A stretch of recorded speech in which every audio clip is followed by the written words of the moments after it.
ආයුබෝවන් හැමෝටම. අද මම ඔයාලව අරන් යන්නේ දකුණු ලකයේ තියෙන ඊටාම සුවිශේෂී ඒ ඓතිහාසික ස්ථානයකට.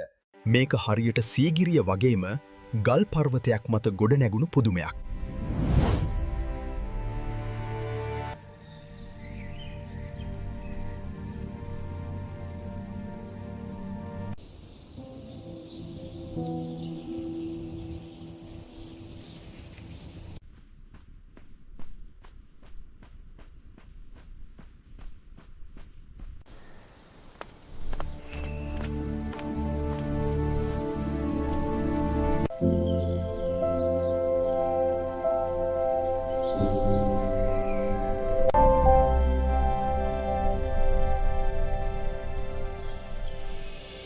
ඔයාලත් කවදා හරි දකුණු පළාතේ ආවොත් මේ පිම්බිමට එන්න අමතක කරන්න එපා. මගේ අද සංචාරය මෙතනින් ඉවරයි. තවත් අලුත් ගමනකින් හමු වෙමු. මාව ෆලෝ කරන්න අමතක කරන්න එපා.